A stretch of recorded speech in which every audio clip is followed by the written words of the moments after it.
Yo, what is up guys, this is Kakeiso bringing you another World of Warcraft video. Today we are looking at the Restoration Shaman PvP gemming. What I'm going to go over today is just some gems that I recommend highly for shamans. Ones that I do have on my shaman and ones that I don't. Yeah, so let's get started.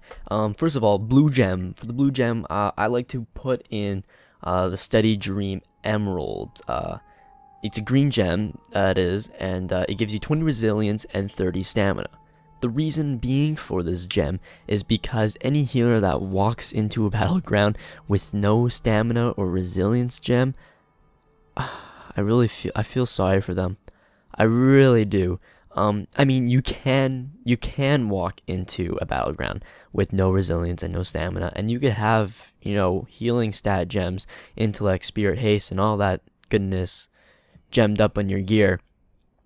But I mean, with the intellect and stamina, the resilience and stamina, it really puts out a lot. It really helps out a lot. Maybe it is just another 300 health and another 20 resilience rating, but it does add up to a lot. If you do feel like you have enough resilience or stamina, you can go ahead and use another blue gem that I like, and it's called the Purified Demon's Eye, which gives 20 intellect and 20 spirit. This gem I do use for some pieces, I believe on my gloves here, yes, and my headpiece. The reason for that being is because I do have over 3,600 resilience. And I would say for the to start doing this would be a minimum 3,500 for healers at least. Healers need a good decent amount of resilience and need a little bit more than other people do, just because healers are primary target for a lot of battlegrounds and RBGs and arenas and all that. So definitely 3,500 is a minimum for healers. Moving on, the red gem. There's only one gem that I use for the red gem, and it is the Willful Amber Topaz, which gives 20 intellect and 20 resilience. I like this gem because it gives you the best of both worlds. It's good to have the best of both worlds, right? But I mean, like, yeah, it gives you 20 intellect and 20 resilience. It's what you need. It's a perfect gem. As much as you probably think that you need spirit as a healer for shamans, you really don't. I mean, you do, but you don't. The spirit that comes on your gear already is decent enough, mind you. The mana regen you get from Water Shield, Mana Tide's alright. It's getting nerfed, but it's alright. And I mean, you can drink whenever you want, so stuff like that too. Spirit's good. Spirit is good, but don't get me wrong, Intellect's probably a little bit better for PvP. Moving on to the yellow gem. For yellow gem, I use the simplest one here. It's a dead giveaway, the Mystic Amber Jewel. This gives you 40 resilience, and it is probably one of my favorite gems, next to the Willful Amber Topaz, because 40 resilience is a lot. And the fact that I use it quite a bit.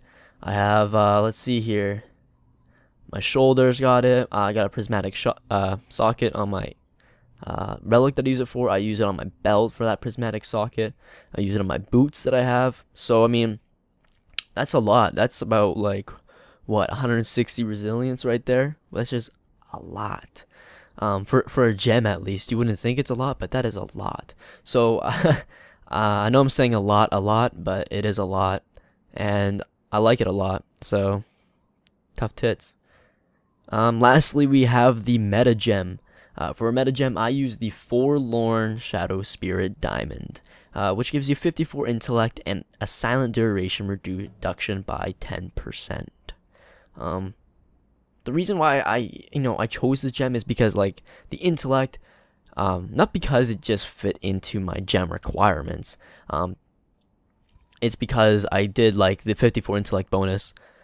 There is another one I think that gives you the 2% maximum mana and chance to regain mana when casting a healer or something like that. That proc chance is really low. I'm not really too sure of how much mana it gives back, as well as 2% maximum mana isn't a lot.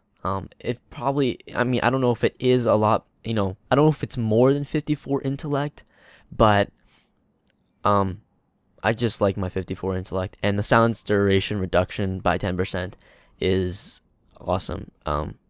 If there's anything that happens to as a healer, you get silenced a lot. You try to get CC'd a lot. So if it's a fear reduction, which is there's not a lot of fears in the game. There's the priests and the warlocks, but I think there's a lot more silences in the game, which is a lot of, you know, in this case, a better gem for healers.